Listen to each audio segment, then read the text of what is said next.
बिस्मिल्लाहिर्रहमानिर्रहीम अस्सलाम वालेकुम।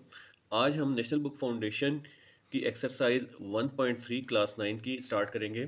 क्वेश्चन 1 है, on his last bank statement Qasim had a balance of 175,000।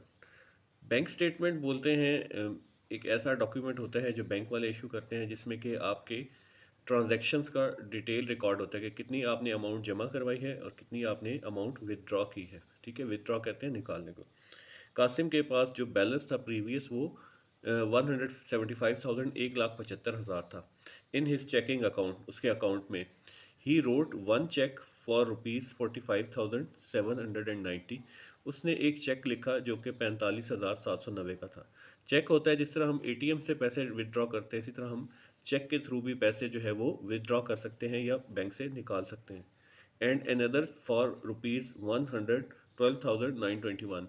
और दूसरा चेक चेक जो है वो 1,12,921 का लिखा। What is his current balance? अब उसका करंट बैलेंस क्या है? तो स्टार्ट में उसका बैलेंस जो है वो 1,75,000 था। दो उसने चेक लिखे हैं, एक 45,000 का और एक 1,12,000 का।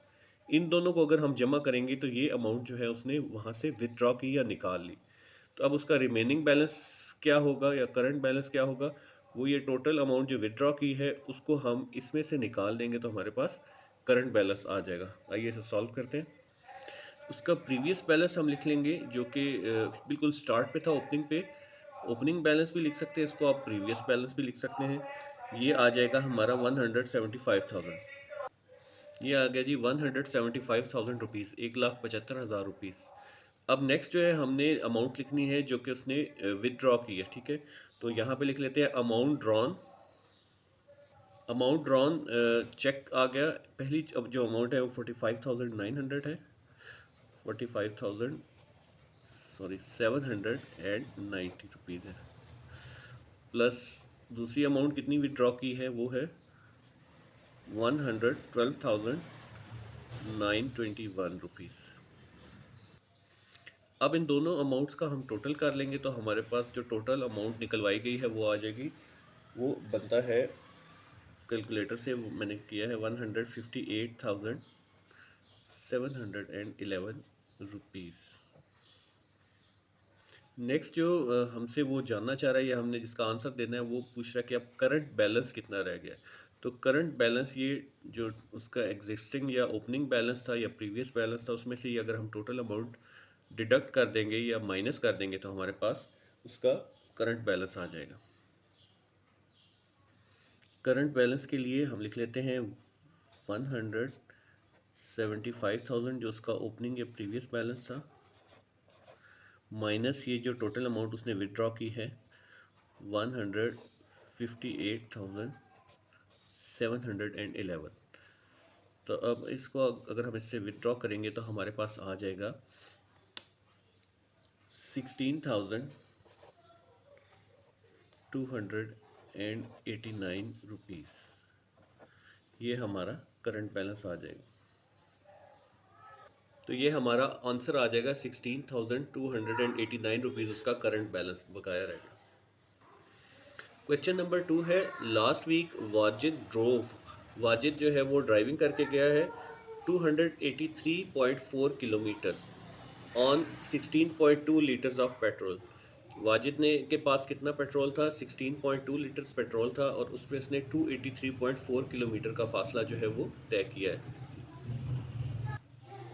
सो 283.4 किलोमीटर का फासला तय किया है 16.2 लीटर्स ऑफ पेट्रोल से। He says that he average about 1.75 kilometre पर लीटर। वाजिद का ये कहना था कि उसने जो है जिसको हम माइलेज बोलते हैं कि उसने 1.75 किलोमीटर पर लीटर तय किया है। ठीक है, यानी कि अगर टोटल इस हम डिस्टेंस को इन लीटर्स पे डिवाइड कर दें तो हमारे पास माइलेज निकल आएगी। उसका एक अंदाज़ा है कि ये उसने 2.25 किलोमीटर तय किया है सफ़र। Is his answer is reasonable? क्या उसका आंसर रीज़नेबल है? और इसको आपने एक्सप्लेन भी करना है। यहाँ पे सोल्यूशन लिखने के बाद सबसे पहले हम यहाँ पे ये डिस्टेंस लिख लेते हैं कि उसने डिस्टेंस कितना तय किया। तो टोटल डिस्टेंस हमारा आ जाएगा 283.4 किलोमीटर्स। 283.4 किलोमीटर्स। नेक्स्ट हमने क्योंकि माइलेज निकाली है तो अगली जो चीज़ दी गई है वो हमें पेट्रोल की अमाउंट दी गई है। तो टोटल पेट्रोल जो है वो 16.2 लीटर्स है। टोटल पेट्रोल लिख लिया, यहाँ पे ये आ जाएगा 16.2 लीटर्स।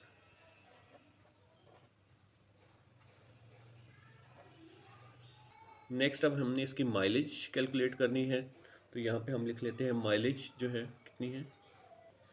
माइलेज कैलकुलेट करने के लिए अगर हम टोटल डिस्टेंस को टोटल जो पेट्रोल की कंजम्पशन है उस पर डिवाइड कर देंगे तो हमारे पास इसका आंसर आ जाएगा। ये इसका फार्मूला लिख दिया, total distance divided by total petrol, तो ये आ जाएगा 283.4 डिवाइडेड बाय 16.2। तो इसको अगर आप करते हैं तो अप्रॉक्सीमेटली ये आ जाता है 18.1 किलोमीटर पर लीटर। तो ये हमारा जो है वो आंसर बन रहा है। तो 18.1 किलोमीटर पर लीटर जो है उसने तय किया है। अच्छा, अब उसकी क्या एवरेज उसकी थी कि उसने क्या अज्यूम किया था कि मैंने 1.75 पौने 2 लीटर। तो साथ ही वो पूछ रहे हैं क्या उसका आंसर रीज़नेबल है। तो उसका आंसर बिल्कुल रीज़नेबल नहीं है, क्योंकि पौने 2 किलोमीटर पर लीटर और 18 किलोमीटर में बहुत डिफरेंस है। तो आप इसका आंसर इस तरह से लिखेंगे। तो आप इस तरह से इसको एक्सप्लेन कर देंगे क्योंकि उन्होंने क्वेश्चन में पूछा कि एक्सप्लेन करें उसका आंसर रीज़नेबल था या नहीं। No, his answer is not reasonable. आगे रीज़न आ जाएगी बिकॉज के साथ, because there is a big difference, क्योंकि इसमें बहुत फ़र्क है 1.75 और 18.1 किलोमीटर पर लीटर में। There is a big difference between actual mileage and his assumption, जो उसने अज्यूम किया था या सोचा था कि 1.75 है उसमें और 18.1 में बहुत बड़ा फ़र्क है। तो ये आप इस तरह से इसको एक्सप्लेन कर देंगे। क्वेश्चन नंबर 3 है हमारे पास कि Salma bought 3.2 yards of fabric. Yard जो है ये जिस तरह से हम मीटर्स में मेजरमेंट करते हैं, तो अगर आप अक्सर कपड़ा लेने जाएं तो वो बाज़ दफ़ा गज़ में भी पूछते हैं कितने गज़ कपड़ा चाहिए।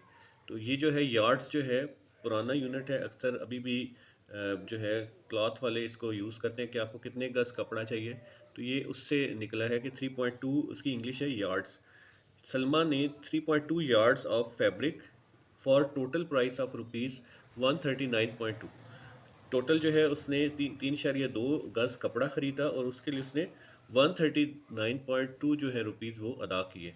अब वो हमसे क्या पूछना चाह रहा है, how much did the fabric cost per yard. उसको एक गज़ के लिए उसे कितनी कीमत अदा करनी पड़ी। तो बहुत सिंपल सा इसका है सोल्यूशन कि आप इसकी टोटल प्राइस को अगर इन यार्ड से डिवाइड कर देंगे तो आपको एक यार्ड की कीमत जो है वो मालूम हो जाएगी। तो यहाँ पे लिख लेते हैं सबसे पहले price of total price of 3.2 yard, ये आ जाएगी 139.2 रुपीज़। तो टोटल प्राइस जो उसने 3.2 यार्ड्स के लिए पे की वो 139.2 रुपीज़ आ गई। तो लेंथ ऑफ फैब्रिक यहाँ पे लिख लेते हैं कि उसने टोटल कितना कपड़ा ख़रीदा, वो है 4.2 यार्ड्स, 4.2 गज उसने कपड़ा ख़रीदा। अब हमने क्या मालूम करना है, इसकी पर यार्ड कितनी कास्ट है। तो अगर हम टोटल कास्ट को इस 4.2 से डिवाइड कर देंगे तो हमारे पास कॉस्ट जो है पर यार्ड आ जाएगी। ये आ जाएगी जी 130। प्राइस ऑफ 1 यार्ड कैसे आ जाएगी, टोटल अमाउंट को लिख लेते हैं 139.2 और इसको डिवाइड कर देते हैं लेंथ ऑफ फैब्रिक से 4.2 यार्ड्स। तो हमारे पास जो आंसर आ जाएगा वो 43.5 रुपीज़। ये हमारा आंसर आ जाएगा। तो इस तरह हमारा आंसर 43.5 रुपीज़ जो है वो पर यार्ड आ जाएगा। क्वेश्चन नंबर 4 है मोमिना वॉक्स 3.5 किलोमीटर पर आवर। मोमना जो है वो वॉक करती है 3.5 किलोमीटर पर आवर पे। ये उसकी स्पीड दी हुई है, वॉक की स्पीड किलोमीटर पर hour. She took 12 hour walk, उसने 12 घंटे वॉक की। ठीक है जी। दूसरा चीज़ जो आ गया, टाइम आ गया हमारे पास और एक स्पीड आ गई है। How for did she walk, उसने कितनी दूर तक वॉक की। तो यहाँ पे हमने डिस्टेंस मालूम करना है। ये फ़िज़िक्स में बहुत कॉमन आप लोगों ने क्वेश्चन देखा होगा कि अक्सर स्पीड दी होती है, टाइम दिया होता है, तो आपने डिस्टेंस मालूम करना है, या डिस्टेंस और टाइम दिया होता है तो आपने स्पीड मालूम करनी होती है। तो आइए इसको सॉल्व करते हैं।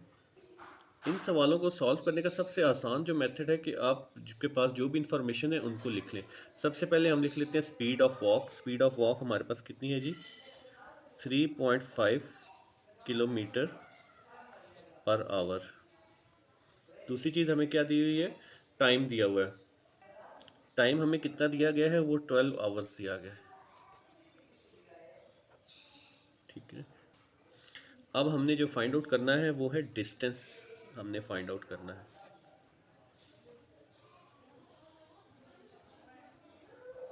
डिस्टेंस हमने मालूम करना है कि उसने कितना दूर तक उसने वॉक की। तो अब इसका फार्मूला लिख लेते हैं। आपने इस तरह से एक ट्राइंगल भी पढ़ी होगी कि एस जो हम डिस्टेंस को बोलते हैं, वी जो है स्पीड के लिए बोलते हैं, और टी टाइम के लिए। अगर हमने वी मालूम करनी हो स्पीड, तो डिस्टेंस को टाइम से डिवाइड करते हैं, एस को टी से डिवाइड करते हैं। और अगर हमने डिस्टेंस मालूम करना है, जो कि यहाँ पे केस है, तो हम स्पीड को टाइम से मल्टीप्लाई करते हैं। तो यहाँ पे हम लिख लेते हैं फार्मूला। तो ये फार्मूला हमने बना लिया इसी के मुताबिक, S is equal to V into T. यहाँ पर भी मैंने ये मैंशन कर दिया कि वी जो है वो स्पीड है, टी जो है टाइम, और एस जो है वो डिस्टेंस है हमारे पास। तो वैल्यूज़ पुट कर देंगे। एस हमारे पास जो हमने फाइंड आउट करना है, स्पीड है उसकी 3.5 किलोमीटर पर आवर, और टाइम जो है वो हमें 12 आवर्स का मिला है। तो हमारा आंसर जो है वो आ जाएगा, उसको मल्टीप्लाई करके 42 किलोमीटर्स आ जाएगा। ये हमारा आंसर आ जाएगा। तो इसका आंसर जो है एस 42 किलोमीटर्स आ जाएगा। इसको यहाँ पे हम डिस्टेंस लिख लेते हैं, डिस्टेंस या एस 42 किलोमीटर्स आ जाएगा। क्वेश्चन नंबर 5 है, the hiking club went on a 7-day trip. एक हाइकिंग क्लब है, ये मुख्तलिफ क्लब्स बनते हैं जो मिल के ग्रुप्स की सूरत में हाइकिंग करते हैं, ये पहाड़ वगैरह पे चढ़ते हैं। इस जो 7 दिन का ट्रिप डिसाइड किया था। ईच डे, हर दिन, दे हाइक बिटवीन 5.5 एंड 7.5 माइल। हर दिन जो है वो क्लब ने 5.5 माइल से लेके 7.5 माइल तक का डिस्टेंस तय किया। यानी कभी वो 5.5 माइल जाते थे, किसी दिन उनकी एवरेज जो है वो 7.5 माइल्स रहती थी। It is reasonable to assume that clubbing the days club hike. यहाँ पे वो कह रहे हैं कि ये 7 दिन जो गए हैं, इन सब को अगर हम क्लब करें, क्लब का मतलब है इकट्ठा करें, तो क्लब जो ये हाइकिंग क्लब था, इसने कितनी डिस्टेंस तय किया, या कितना उन्होंने क्लाइंब किया, हाइक किया। अब ऑप्शंस उन्होंने यहाँ पे हमें 3 दी हुई है। ए है जी कि लेस दैन 35 माइल्स। क्लब ने 7 दिनों में 35 मील से कम फासला तय किया। बिटवीन 35 एंड 55 माइल्स, 35 से 55 मील के दरमियान तय किया। सी ऑप्शन है जी इक्वल टू 55 माइल, या डी ऑप्शन है मोर देन 55 माइल्स। सबसे पहले जो हमें इन्फॉर्मेशन गिवन है कि नंबर ऑफ डेज हम लिख लेते हैं। नंबर ऑफ डेज हमारे पास 7 थे जो इन्होंने ट्रिप तय।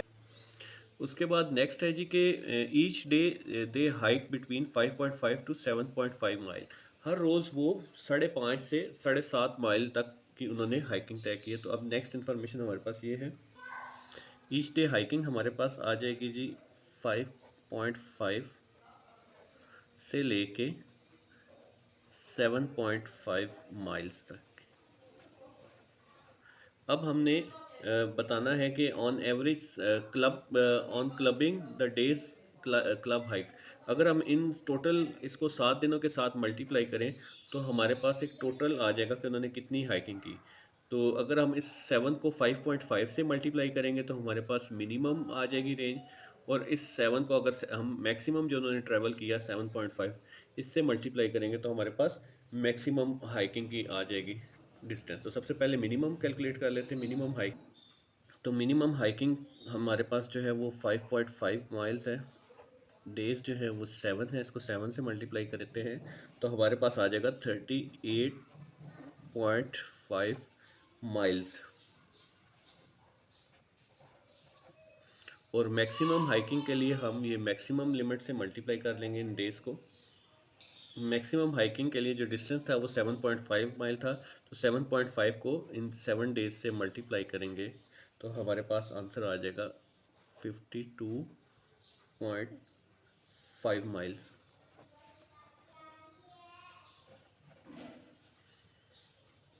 तो जो टोटल हमारे पास आ गई है एवरेज, वो है 38.5 5 माइल्स से लेके इन्होंने डिस्टेंस जो तय किया है वो 52.5 माइल्स। अब हमारे पास जो चार ऑप्शंस दिए गए थे उसमें पहला ऑप्शन है लेस देन 35 माइल, नहीं ये 35 38 से ऊपर है मिनिमम जो है, तो ये भी नहीं है। दूसरा ऑप्शन है बिटवीन 35 से 55 माइल, तो क्या 35 से 55 माइल के दरमियान में है? हाँ जी, ये दोनों 35 से 55 माइल के दरमियान। तो हम यहाँ पे इस तरह से लिख देंगे, so the reasonable answer is between 35 to 55 miles. तो ये हमारा आंसर आ जाएगा। इस तरह से आप ये अपना आंसर लिख देंगे। तो यहाँ पे आपका क्वेश्चन कंप्लीट हो गया।